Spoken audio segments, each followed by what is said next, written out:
সবাইকে ঈদের শুভেচ্ছা রইল। ঈদ মুবারক। ড্রেস দেখার জন্য মূলত আসা আর কি, বন্ধুদেরকে নিয়ে আসছে আর কি। দাম তো এবার সব কিছুরই মোটামুটি বেশি। আমাদের ঈদের বিক্রিটা অনেক ভালোই হচ্ছে, আমাদের নতুন শপ অনুযায়ী আমাদের কাস্টমারের রেসপন্সটা অনেক ভালোই। তো আমরা আশা করি যে এত ভালো হবে, তো আলহামদুলিল্লাহ অনেক ভালো যাচ্ছে। আমি আমার ফ্যামিলি সহ এখানে এসেছি হার্লিন স্টোরে ঈদ কেনাকাটা করতে, অথেন্টিক প্রোডাক্ট কেনার জন্য। ভালোই লাগতেছে, অনেক ডিসকাউন্ট আছে ঈদ উপলক্ষে। সবাই আসলে হয়তো ভালোভাবে এনজয় করতে পারবেন। ওকে, থ্যাংক ইউ। ঈদ মোবারক সবাইকে। আলহামদুলিল্লাহ, ভালো হলে একদম ভালো হয়, আর যখন থাকে না একবারই কাস্টমার থাকে না। বাট আমরা নতুন মার্কেট হিসেবে আলহামদুলিল্লাহ অনেক ভালো সাড়া পাচ্ছি, এটা আমাদের জন্য অনেক। আমরা চাই যে আমাদের কাস্টমার যত থাকবে, আমরা তো নতুন সব দিয়েছি, কাস্টমারটা ধরে রাখতে চাই। আমাদের নিজস্ব পেজও আছে, তো আলহামদুলিল্লাহ আমাদের থেকে কাস্টমার হচ্ছে আপসেট হয়ে যেতে পারে না, এবং দাম বেশি বলে যেতে পারে। সবাইকে ঈদের শুভেচ্ছা রইল। ঈদ মুবারক। ঈদের কিছু কিনেছো? আজকে কেন কিনবে না? এখানে কোয়ালিটি খুব ভালো, ওরা রিজনেবল প্রাইসের মধ্যে অনেক ভালো প্রোডাক্ট, ইন্ডিয়ান প্রোডাক্ট আমাদেরকে দিচ্ছে, অনেক ভালো। মাশাআল্লাহ, নতুন মার্কেট হিসেবে ভালো সাড়া পাচ্ছি আমরা, অনেক ভালো সেল হচ্ছে, মানে যেটুক আমরা আশা করছি এর থেকে অনেক ভালো। বিক্রি কেমন হচ্ছে? আলহামদুলিল্লাহ, গত বছরের নেই এবার অনেক ভালোই আলহামদুলিল্লাহ চলছে। ক্রেতার উপস্থিতি কেমন? আলহামদুলিল্লাহ অনেক ভালো, অনেক ভিড়, অনেক সমাগম। ফ্যামিলি সদস্যদের নিয়ে ঈদ মার্কেটিং করার জন্য আসলাম। তুলনামূলকভাবে অন্য বছরের থেকে এবার একটু চড়া দামি, এবং কি দাম দোকানদাররা যার যেভাবে মন চাচ্ছে নিচ্ছে। 1200 টাকার মাল 3000 টাকা দাম চাচ্ছে।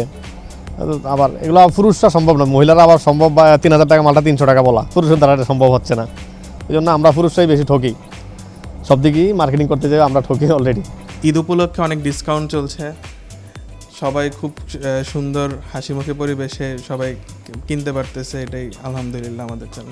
কাস্টমারের একটা আর কি, যে প্রোডাক্টের দাম বেশি, অ্যাকচুয়ালি প্রোডাক্টের কোয়ালিটি অনুযায়ী আমাদের প্রাইস রিজনেবল রাখার চেষ্টা করেছি, আর আলহামদুলিল্লাহ মোটামুটি ভালো হচ্ছে এখন আর কি। প্রথম কিছুদিন একটু ডাউন গেছিলো, এখন মোটামুটি ভালো হচ্ছে। দর্শক, ঈদ কেনাকাটার আজকে চতুর্থ পর্বে আমি আমার সহকর্মী আব্দুল মোতালেব নিখিলকে নিয়ে এই মুহূর্তে অবস্থান করছি কুমিল্লা সোনালী স্কোয়ারে। দর্শক, আপনাদেরকে জানিয়ে রাখি, সোনালী স্কোয়ার গত বছর রোজার ঈদেই কিন্তু প্রথম উদ্বোধন হয়, এবছর দ্বিতীয়বার। তো আমরা এখানকার আজকে এই সোনালী স্কোয়ারে এসে আমরা যেমনটা দেখেছি, অন্যান্য বিপণী বিতানগুলো কিন্তু ক্রেতাদের ঠিক তেমন একটা উপস্থিতি আমরা লক্ষ্য করিনি, কিন্তু সোনালী স্কোয়ার তার ব্যতিক্রম। এখানে এসে আমরা দেখেছি সোনালী স্কোয়ারে অসংখ্য ক্রেতার উপস্থিতি কিন্তু আমরা লক্ষ্য করেছি। এখানকার বিক্রেতারা বলছেন তাদের বিক্রি খুব ভালো হচ্ছে, একই সাথে যারা ক্রেতা আছেন তারাও কিন্তু বলছেন সোনালী স্কোয়ারে তারা শপিং করতে পেরে অনেক হ্যাপি, কারণ এখানে তারা যে প্রোডাক্টগুলো কিনছেন এটি অন্যান্য মার্কেট থেকে অনেক কম দামে কিনতে পারছেন বলে কিন্তু ক্রেতারা আমাদেরকে জানিয়েছেন।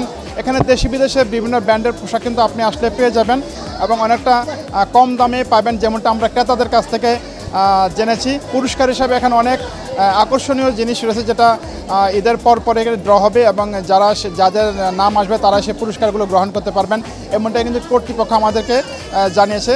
তো এই ছিল আমার কাছে আজকে সোনালী স্কোয়ার থেকে সর্বশেষ আপডেট। আরও আপডেট পেতে হলে আপনারা কুমিল্লা 24 টেলিভিশনের সাথে থাকুন, দেখতে থাকুন কুমিল্লা 24 টেলিভিশন।